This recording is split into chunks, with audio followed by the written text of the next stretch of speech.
Hello, good afternoon. I'm Esther McGowan, one of the co-chairs for the Noir ERG. Just going to tell you all a little about Noir if you're not familiar. So we are an ERG that champions Black voices throughout the company, through events, community building, and screenings such as today. So we're excited to have you all here. This is a very impactful film. Ms. Dorothy, it's a pleasure to have you in the building along with Ibram and Rachael. And beyond that, I want to personally thank Sujong and Devin who reached out to us as an ERG to host this event as they felt it would be in line with our programming and what we're trying to do. So Devin, I'll let you take it away. Thanks for joining us. Hi, everyone. Thank you all so much for coming. My name's Devin Blackwell. I'm the associate producer on the New Yorker's documentary team. I'd like to thank you all for coming to support this beautiful film, and I'm so honored to be introducing such an impactful story, The Panola Project. The Panola Project tells the story of one resilient convenience store owner named Dorothy Oliver as she goes door to door to ensure all of her neighbors have access to the COVID-19 vaccine. And while COVID is the centerpiece of this film, it tells a broader, more intersectional issue about access to healthcare, and in this case, lack thereof in predominantly Black rural communities. And the Panola Project has had such an amazing run since it was first released last year. And we at the New Yorker are so happy that we were able to support the filmmakers in this way. So I hope you all enjoy the film, and I hope you stay for an amazing Q&A with a very exciting panel following the film. So give it up for the Panola Project.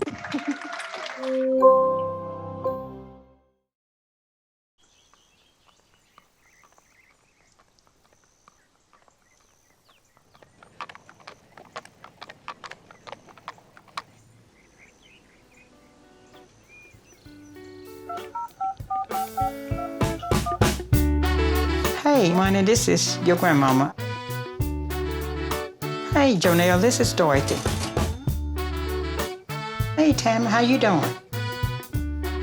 Do you need my help? Hey, Janet, I was calling to check to make sure you have got your COVID shot.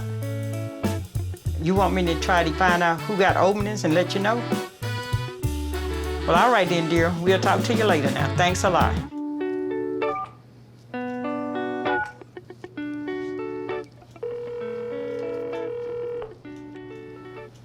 Hey, Miss Naomi, how you doing? Doing good. I'm just working on this COVID-19 shot thing. Well, I won't know till I see how many we got. Cause they ain't coming unless we got enough. So I'm trying to just call around and kind of see, do you know anybody else that may not have it?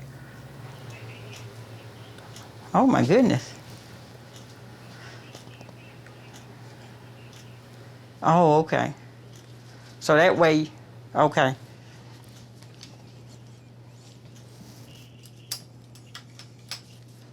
Okay, yeah, I need to get to him then probably. With your age, you 80 years old, and he definitely don't need to be in the house with you without the shot. Okay. Well, I'm gonna try to get up with him then. Okay, all right.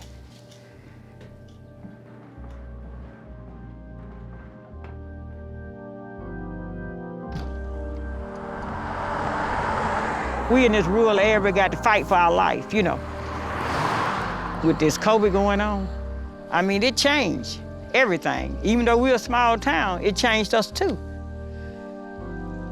And so many of them lost their brother, their sister, their mama, and their daddy. Panola is so far. To get vaccine, you gotta go 39 miles, I guess. And that's just one way now, ain't talking about round trip, so. And a lot of people don't have cars. So we're trying to bring it to Panola. We need at least 40 people in order for them to come out. You had what, about 16 or 17? 1, 16. 2, 3, 4, 5, 6, Yeah. 7, 8. Well, we have about approximately 25 people already written up. That's close to 30, So that's good. So we'll just go from there.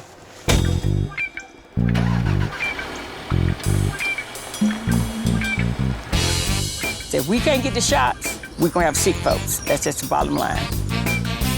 This house up here, I got squirrel, but I ain't got the rest of them. Hey there, how you doing? Yeah, we bring the vaccination to Panola. Will you take it? I want to take it. Okay. And if y'all see somebody that hadn't been, knowing they hadn't been vaccinated, y'all encourage them. Yeah. You can call me, I'm in Jackson. I'm taking names and numbers at the store. We gotta get these shots because that's the only thing gonna help. It just 2 or 3 people getting it ain't gonna help. Everybody got to try to get vaccinated. You know, so I'm gonna do my part. just let the Irish know that. Yeah, I'm gonna let them know you got a list at the store.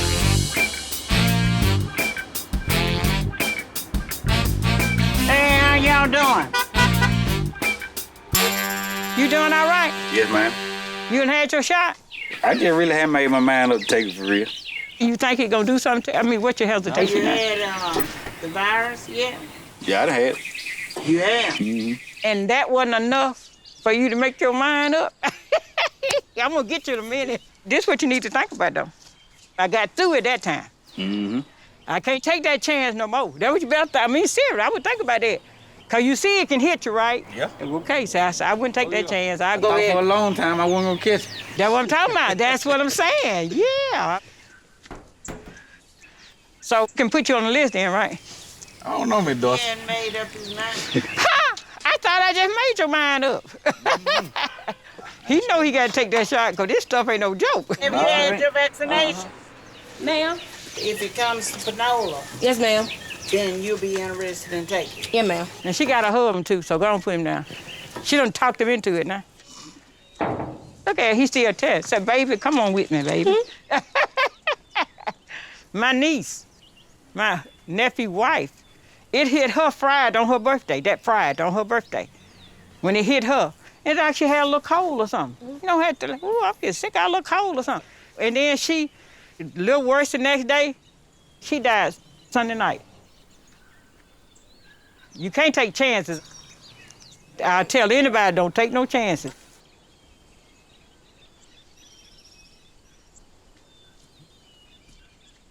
I done heard people saying they get sick, but Some people say their arm hurt. Their arm gonna hurt sometimes. Mine, I didn't have no problem with mine at all. I had both of them. Didn't have no problem at all. It didn't bother me. What's your name? In this area. Kimberly Cousin. K-I-M. K-I-M-B-E-R. I still can't believe you hesitate. Look at her smiling at me. You know I know you, don't you? You ready to take that shot? you put me down. Yep, put him down. See, I got him, then. I'm good, ain't I? You sure you gonna take it, Ladenzia? Yeah, I'm gonna take it. Yeah, he made him out of me, Jackson. How you spell your name? L-A-D-E-N-Z-E-L. All right. All right. Yes, I'll be ready Thank when you. y'all get them in, man. You gonna be ready, ain't you? Yeah, I'm gonna have to go do me some push-ups, get my arm strong. Oh, my goodness. Don't stop laughing. We good to go then. Thank you, baby. Yes, ma'am. I just felt like I had to do it because the government, nobody does enough in this area. This area here is majority black. Kind of put you on the back burner. That just it. I mean, you don't have to put nothing else with that. That's just it. I don't have to elaborate on that one. 1, 2, 3, 4, 7, 8. We have a list of 24 people on this sheet,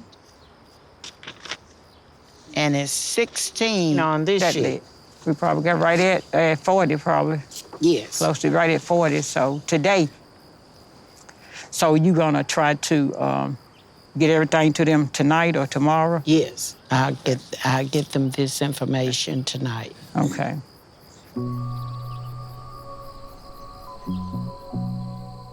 What brought me to Panola, I met the love of my life. Sure did. He was driving big trucks. late one evening, then he had a bad truck accident.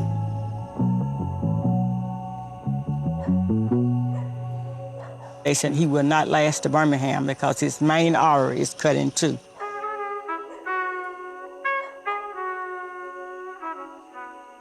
I really thought if we could have got my husband to Birmingham, he would have been okay.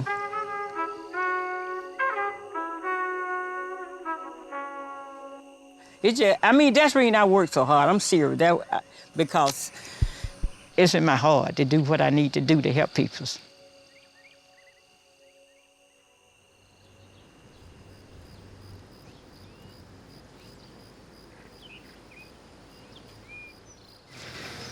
Okay.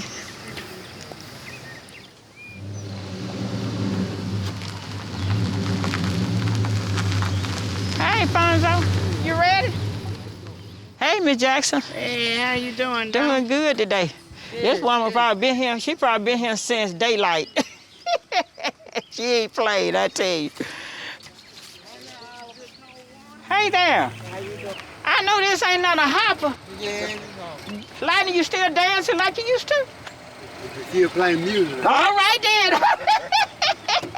But we appreciate y'all thinking enough of your health to come out and take these shots, because I know by y'all coming, y'all see this is serious. So we appreciate y'all coming. We appreciate y'all giving it to us, because a lot of people don't really know where to go to take these vaccines. I know. Right now, because I didn't know. I know. Until they got in touch with me, and I'm glad. Yeah, that's good. Yeah, that's good.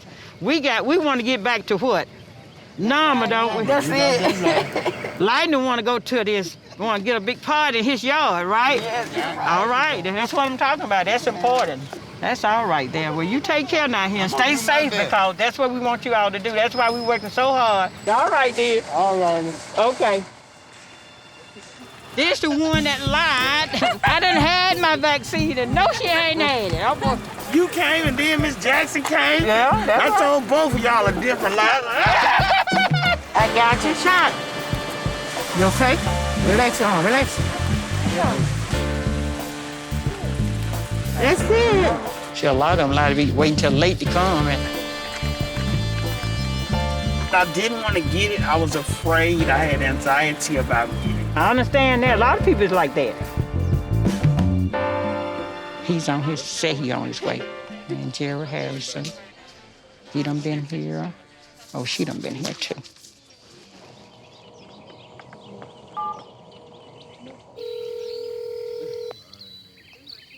Hello? Hey, how you doing? How your ribs turn out? All right. Good. We're here waiting on you. Where are you? What you waiting on?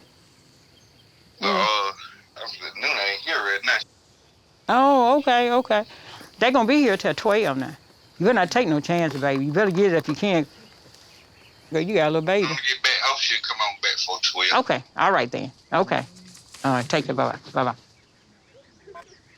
He said gonna try to get here. So we'll just have to see.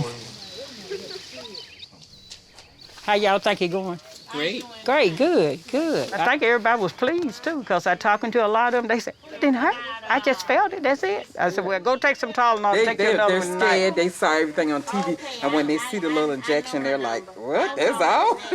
We had a male to come out clinic down there, and when he walked in, he said, y'all gonna have to hold me. Y'all gonna have to hold me. I just can't do these shots. So I held him, and you know what he said? Girl, the way you holding me, I'll take 3 more. No, he didn't say that, girl. So, I just hope the rest of them come, so they can get their shot.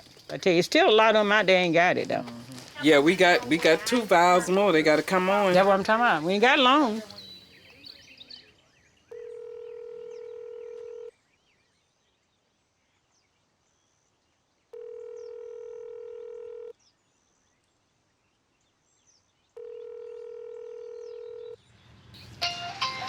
Lord have mercy. See, he ain't answering. That's when I said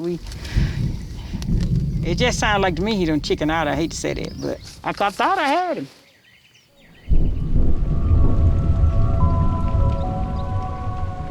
We ain't got much time. I just hope some of the rest of them make their mind up to come on, because We only probably got about 15 more minutes. So hopefully they'll get here before we end. You need to come on.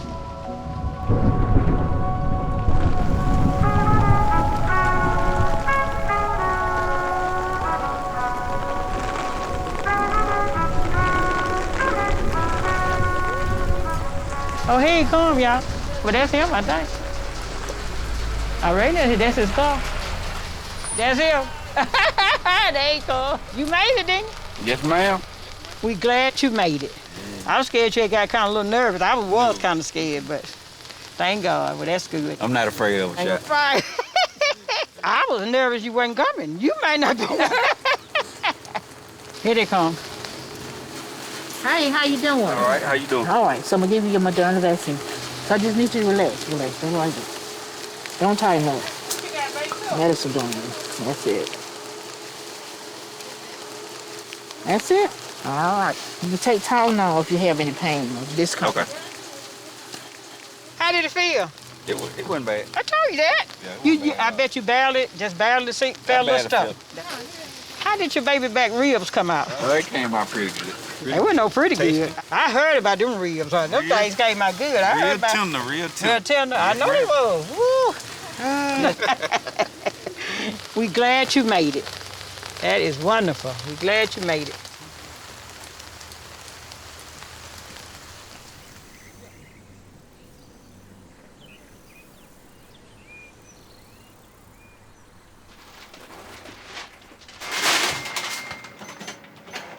I came to see you the other day. You ain't had your shot yet, I thought. I get mine at the nursing home. Oh, I'm so proud of you. Okay, good. They gave us our outfit at the nursing Cause home. I asked your dad had already gotten healed. Yeah. But now Woody hadn't got healed and he didn't come that day. He told me he didn't want it. They got to think about their mom and dad. Right. My daughter wouldn't let my son come home. You ain't took no shot. You ain't come around, mama. Well, they being safe. Damn right. They gonna let me say I couldn't take no chances.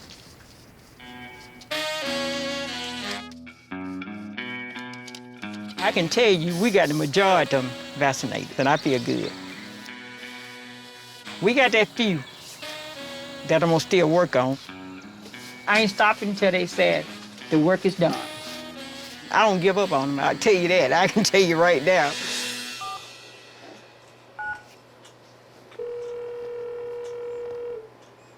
Hey, Ann, this is Dorothy.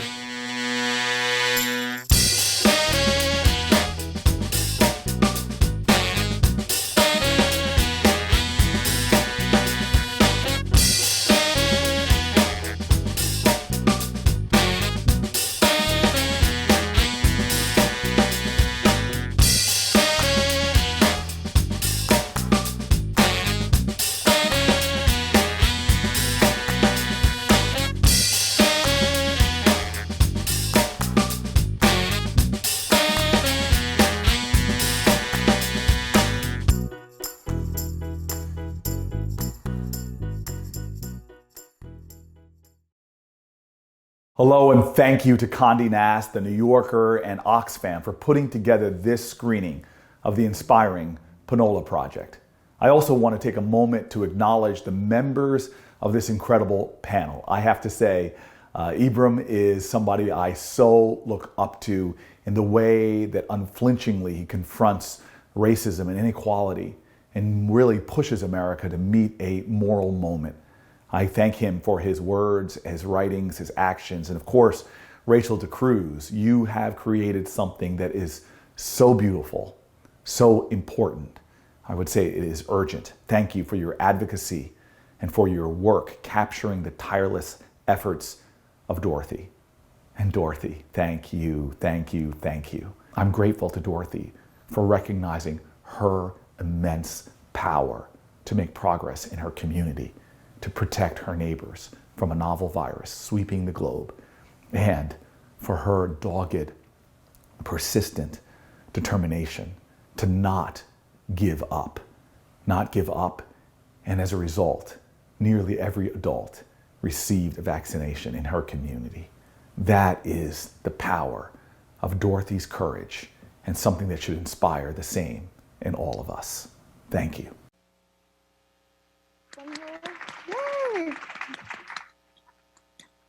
Hope you all enjoyed it. So good. Oh my goodness. I'd now like to introduce our very exciting panel. First up, and you guys can come up one by one after your names are announced. We have activist and author of How to Be an Anti-Racist. He was named one of the 100 most influential people by Time magazine in 2020. Dr. Ibram X Kendi.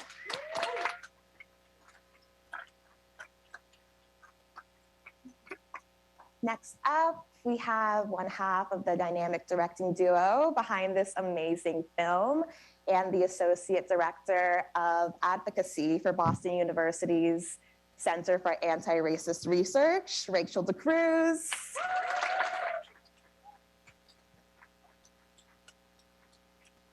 And last but not least, the woman of the hour, the woman who is behind this amazing initiative, who out of the love and dedication she feels for her community saw to it that nearly everyone in her community was vaccinated, Miss Dorothy Oliver.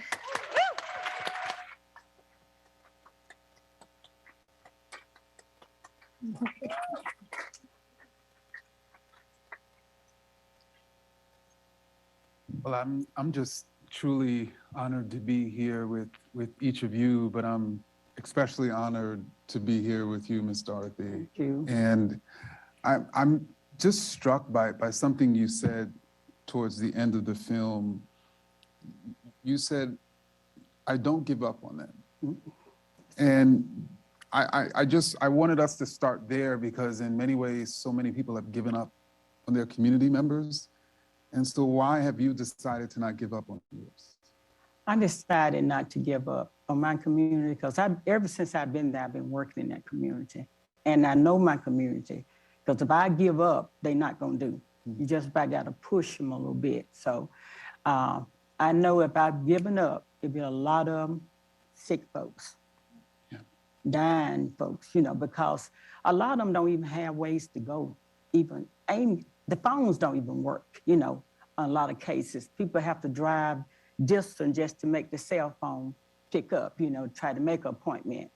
And so it was no way, and I know it was nobody but the Lord, because I went to bed at night with it on my mind just before the shot started, and I would get up the next day the same way, and I knew it was nobody but the Lord that put it on my heart to do this. And you know I can't give up. Can you just very briefly just tell us about how that happened? Like, so, you know, the Lord put it on your heart. And so how did this start in terms of you? Well, it started just before, well, during the whole time before we started getting the shots, I was talking to people and encouraging them to make sure they sanitize their hand and make sure to wash their hands and everything. But it really started after they went to talk about giving the shots and everything.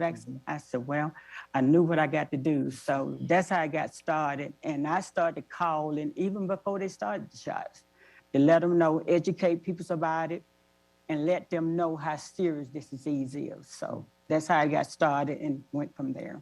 Definitely. Making phone calls and taking them to get the shot. So, and everybody was real pleased about it. So. And that helped motivate me. Thank you, Miss Dorothy. We know if you said take it, it's all right to take it. You know, you'd be surprised that so many said that. Wow, and Rachael, of course, feel honored to be able to work with you every day closely at our center. And I was, of course, like many Americans, just truly blown away by this film. And so I'm just curious, how did you meet Mrs. Dorothy? How did you come across this true hero? Yeah, she is a national treasure. I'm so grateful to you, Miss Dorothy, for all of your work and all of the lessons you've taught me. So Jeremy, my partner, and I were living in Alabama at the time. We were frankly like depressed, tired, exhausted by the sort of state of the world.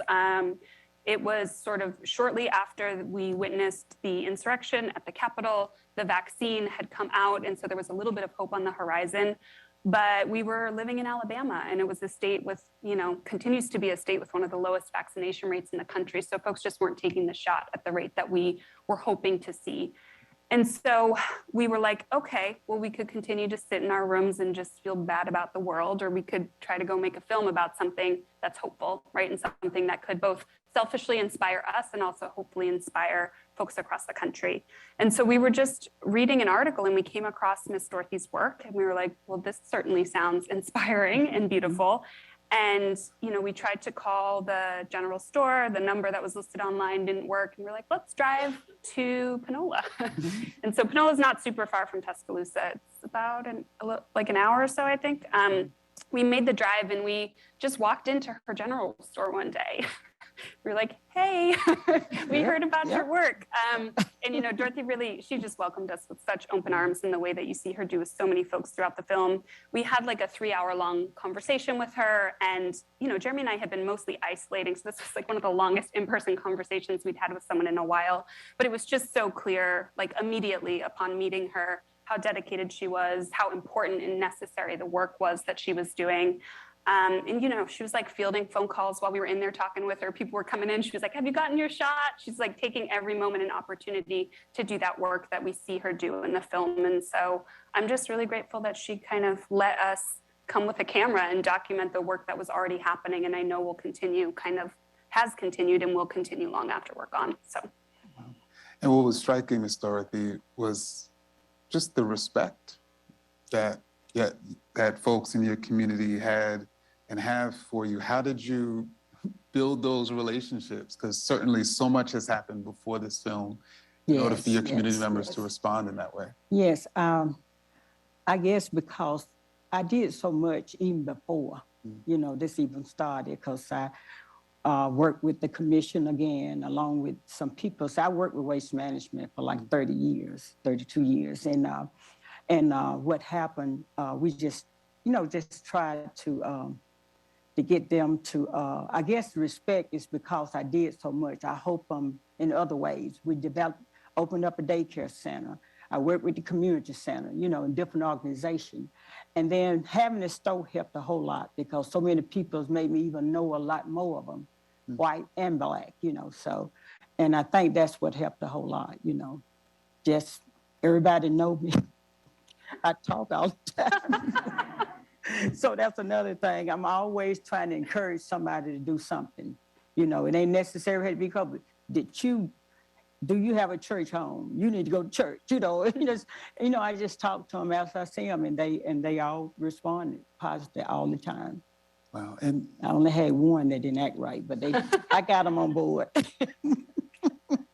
and Rachel, there were certainly so many ways you could have told this story, but you decided specifically to showcase Miss Dorothy. Yeah. And in many ways, she's indicative of Black women around this country who are doing that type of community building and empowering work. Was that part of the sort of intention? It sure was. Yeah, I think I very much see this film as like a love letter to Black women across the country that are doing this work day in and day out, and frequently not recognized in the way that they should be. I think that there's just so much that Dorothy brings to the work in terms of heart, right? And there's just so many of these stories out there that we don't get to hear. And the way that she was working, she was working so fast that Jeremy and I were like struggling to keep up, right? It was like, we saw her one week, she called us like the next day, she was like, we're gonna go out door knocking tomorrow. Do you wanna come? We were like, okay, yes. And then it was like, yep. She set up the vaccination clinic. She just knew what her community needed, right? And so often we see Black women who are doing that work, who are kind of rolling up their sleeves, digging in, and who are stepping up to fill in the gap left by a lack of investment and resources and support from the government, right? And the reality is, like, it's not an accident that a community like Panola isn't connected in the way that it should be for folks to have what they need to succeed, to thrive, to live like a healthy and good life, right? That is a series of racist policy decisions that have been made over time that we really have to grapple with. And it shouldn't fall on folks like Ms. Dorothy to have to do that work, right? We as the broader community have a mandate, I would say, to structurally change the way that our country is functioning so that folks like Dorothy so she can get some rest. Yep. Yep. And just digging a little bit more into the film, there were moments in which you were talking to younger folks and trying to encourage them to take the vaccine. And as you know, within the Black community, within other communities, there can be these divides between older and younger folks. So I guess, what's your approach? Because I think in many ways, younger and older folks can learn from you. Yeah. In terms of how to cross those divides. I think their approach would really help. You don't go to them demanding anything. You got to go to people gentle, nice, and then it's not a joking matter, but you got to put a little human in there, and you probably could see I did that, so. And that's the way you got to go to them, and the young people's, I didn't even have a problem with the young people's. The old people's real good, but some of the young people's a little hard to get, but the older people's, they really was real easy, just got to explain it to them because they all know me, and just explain it to them and let them know how serious it is, and they was ready. Yeah. And what was also, I think at one point, it stated in the film that you needed to get a certain number of people to sign up in order for them to even come. Was that right? Is that sort of speaks to just the lack of resources? Yes, it does. It's a rural community. That's what we have to do all the time, and that's bad. We have to beg, and that's bad because we're in a rural area. And when I talk to them, Commissioner Jackson talked to them too, well, we can't come unless you get close to 40, We shouldn't have to get close to 40. We should have got 10. I had a guy in Tuscaloosa that wanted me to come work with him in Tuscaloosa.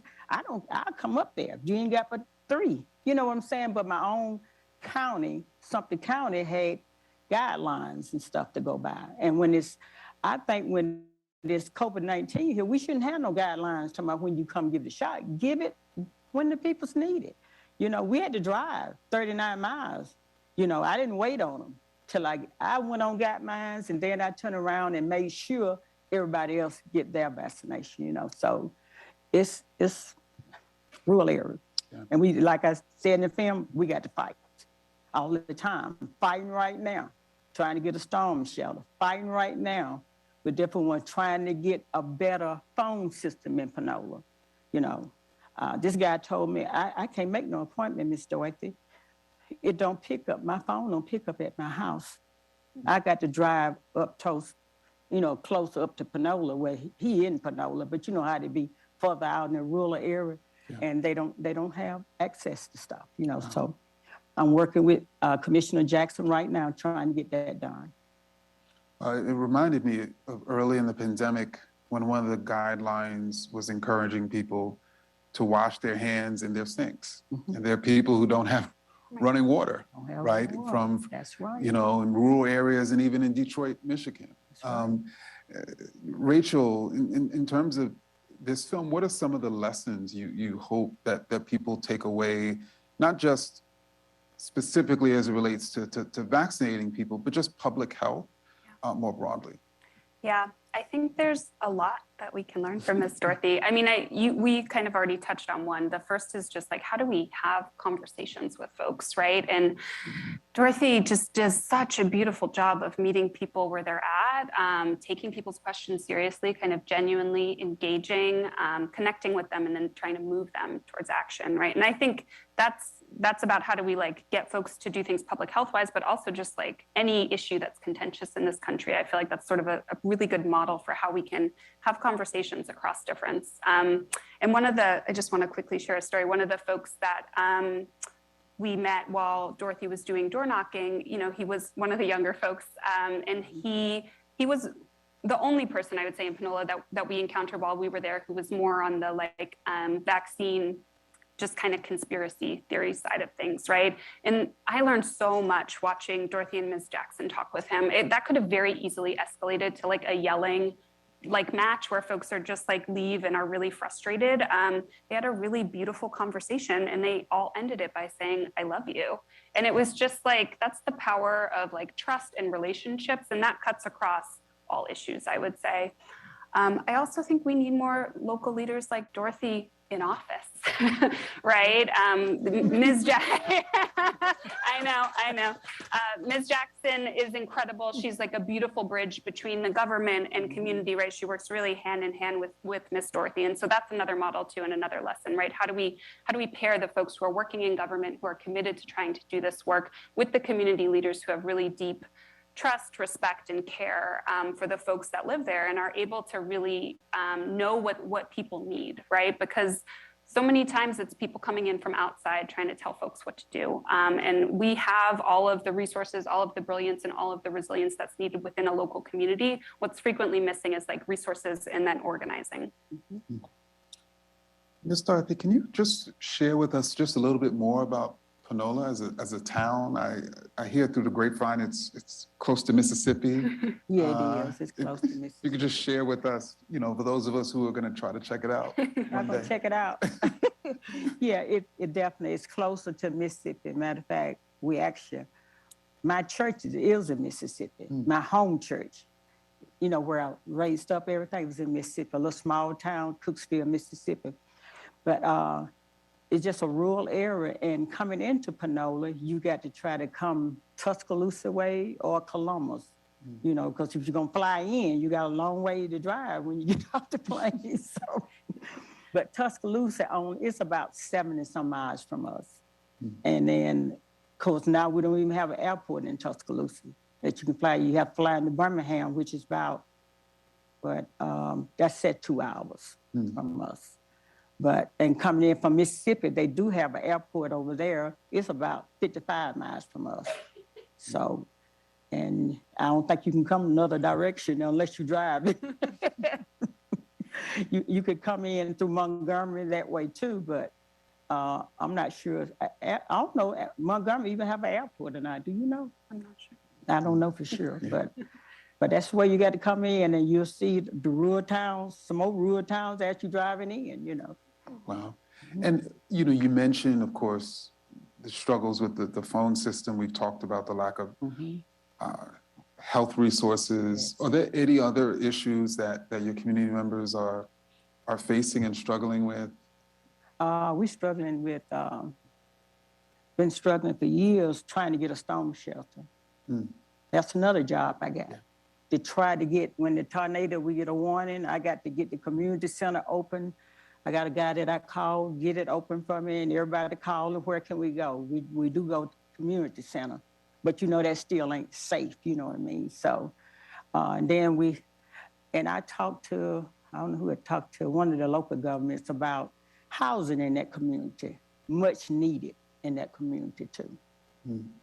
And Rachel, is there anything else you want to add to that based on your experiences?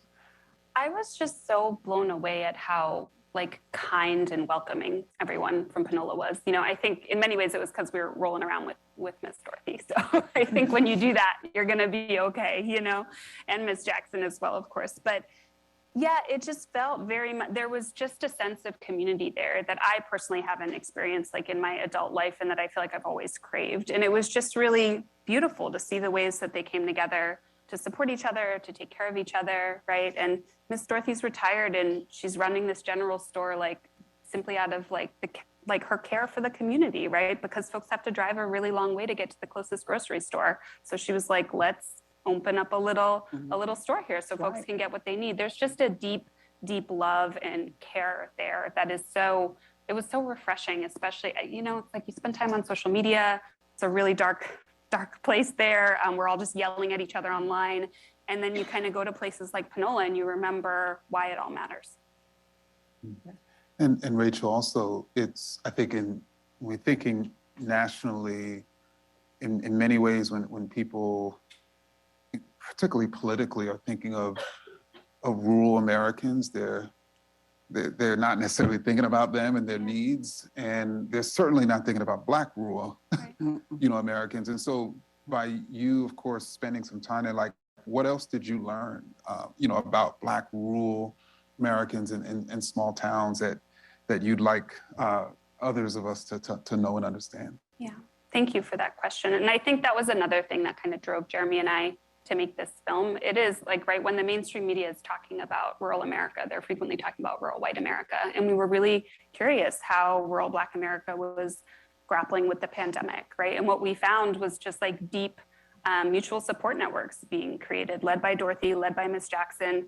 Again, folks kind of, despite the fact that they had to like fight tooth and nail to like get resources into their community, they didn't give up and they took care of each other along the way. And I know that that's happening in rural Black communities across the country, kind of as we speak right now.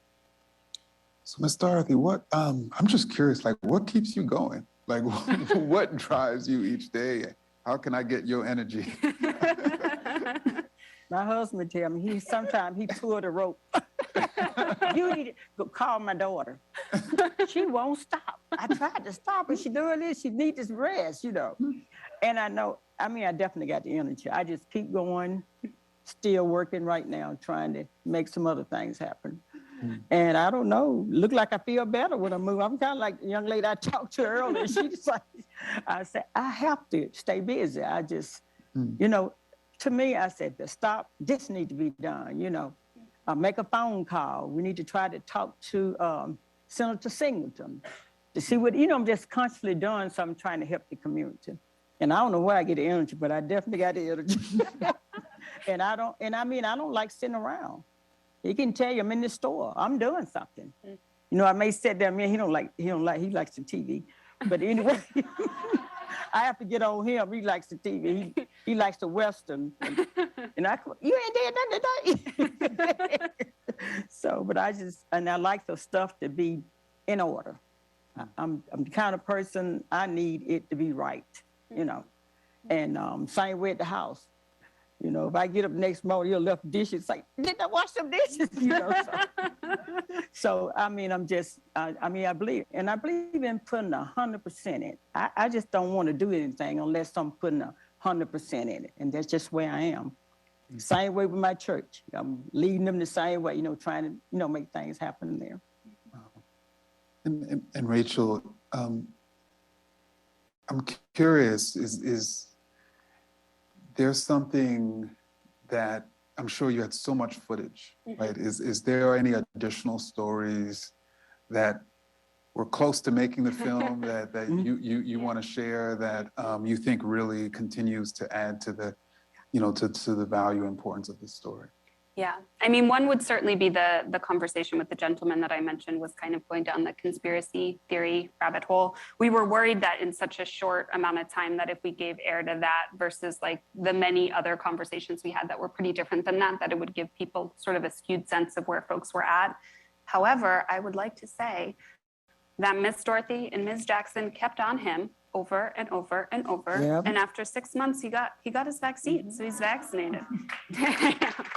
And she's, 99% of the community is vaccinated. 99% of Panola, Alabama is vaccinated because of Ms. Dorothy.